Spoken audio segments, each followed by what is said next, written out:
Hey guys, what's happening? Welcome to week number 5. We have went halfway through this course. You guys have plowed away. Congratulations to all you who are doing well and are passing and are excited about getting this semester over with. So let me give you a recap. Let me tell you what's happening. Let me tell you a couple concerns I have, and we will move forward in getting through this final couple of weeks here with our course. First and foremost, congratulations on your midterm. Well done. You are halfway through the semester. The different discussion posts have been graded. So if you go online today and you click on that tab that says my grade, that is your actual grade, guys. That is with the forgiveness of 1 week's worth of drop grades. So that's already done. You don't have to send me an email asking me to drop it automatically. I went in there and I added in there, drop the lowest grades for 1 week's worth, and the computer goes and does it. So you have whatever your grade is right now, that includes the 1 week's worth of lowest grades.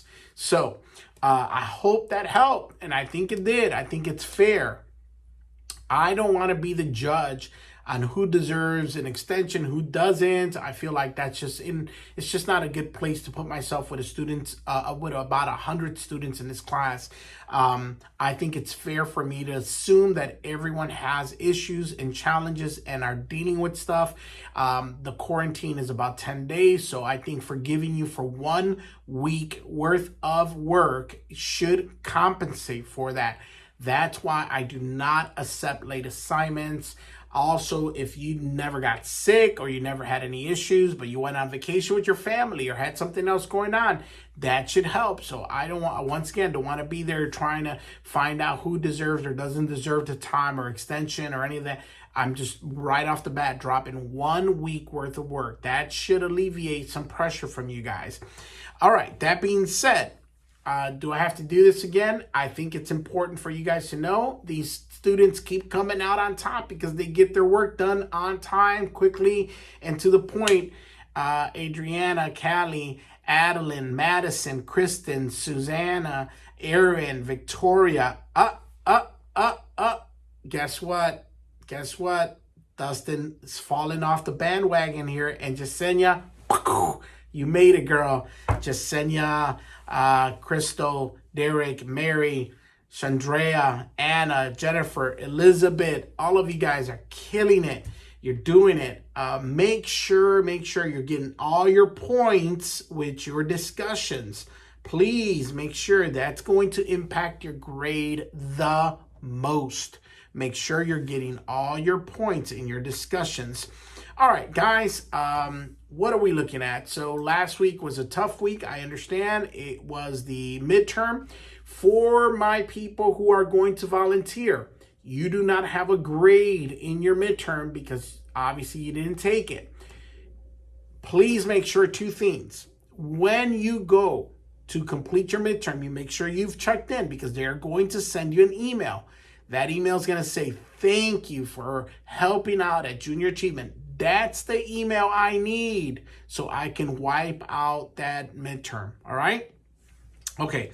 So last week we got through it. There was no discussion, so you guys didn't have to worry about that. I put up a video, but it was only to sort of give you an update on what's going on. This week we go back to our normal schedule. This week we're talking about the workforce and diversity within the workforce. We're talking about not just diversity in regards to culture and color and gender. We're talking about diversity in so many profound areas, deeper diversity, a deeper level of diversity. We're talking about education. We're talking about experience. We're talking about all this stuff that comes into it and how that helps an organization create a diverse environment. We're also talking about leaders and managers, and that's what the question is this week. We have tons of people who are great managers. Great people. And think about the difference between a manager and a leader. A manager not only it creates a consistent status quo. And for some areas of business. That's important. We need to hire good managers, someone to continue to do the same thing over and over again and get good results over and over again. That's good. We look for that. We want those type of managers. But in some circumstances, we want leaders to innovate, to change, to bring new ideas, to bring new things into the vision of the company. So this week's discussion is about the difference between a manager and a leader. Sometimes you need both. You need someone to continue status quo while they look for improvements. But there's many times where you need one or the other. So think about what you bring to the table. Are you a manager? Are you a good person to continue to do the same thing over and over again and get good results? Or are you a type of person that's looking to change? Now, if you are, let me tell you that a lot of times leaders come with a lot of issues, with a lot of failures, with a lot of resets and continuing. Now, I will say that I'm not preferring one over the other. I think that it depends on the circumstance and the job, what's at hand. There's been many situations where I was hired to be a manager, to manage a project, to perform in a consistent manner, to have people performing that process over and over again consistently, and that's perfectly fine and normal in business. But there's been opportunities where I've come as a leader to change, to innovate, to improve a process. Now, I will tell you, and if you were in a face-to-face class with me, I have these conversations with my students all the time. One of the key elements in my life for success, and I believe it's one of the strengths that I bring in every environment that I've ever been a part of, every partnership that I've had, any business that I have, I bring a unique set of skills, but I also bring the ability to adapt to the circumstances that I'm surrounded with. I've learned to see where I'm put and adapt to that environment. That is a key element in business. You need to reinvent yourself, change, get up and do different things. Guys, if you look at my resume, it's not about a consistent pattern. I was in real estate, and when real estate failed, I reinvented myself and I went into the IT world. I worked in an IT company. When that started drying up, I reinvented myself once again, and I did that over and over and over and over again. As I mentioned to you before, I owned a golf company. When the first golf company didn't work out, I had to reinvent the process and do something different. We went from manufacturing to distribution to an online presence. That was the key, I believe, to what I've done in being successful. I believe that success is about continuously to readapt, to reinvent yourself. So a leader has that ability to do that, to continuously adapt to the circumstance. So the discussion this week really focuses on that aspect of management. All right, that's it for that conversation. So I'm looking forward to reading everyone's comments. Please make sure you're getting all your points on that.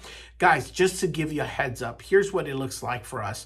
So week 5, we're already started. Week 6, very similar. Week 7, we are in the mix of it all. And that's it. That's it. Week 7 is the last week of work. The last part of this assignment, the last part of this class is your final. So technically speaking, we have 2 besides this week. We got 2 more weeks to go. That's it. So please, please, let's put our heads down. Let's plow through this. Let's make this happen. You're almost there. You're almost done. All right, guys, I think that's about it. We will see you guys soon. It's been a nice couple of cool days. I'm enjoying that. It's been exciting to get out there and not feel like you're melting away in this crazy Georgia heat. I'm about to brew me some coffee. It is about 2 o'clock in the afternoon, so my day's starting to wind down. I took a look at everybody who's done their, made some emails, sent some people some emails, concerns, and whatever was going on, and then I decided to get this video out to you. So I hope this video reaches you well. I wish you the best, guys. Be safe out there. It's still crazy. I'm hoping that things start changing for the better, but stay safe, guys. What else can I share with you? That's about it. I hope you're doing well, and I hope you stop by, come visit if you're in campus, come say hi, and we will talk to you soon, guys. Take care. Have a great week.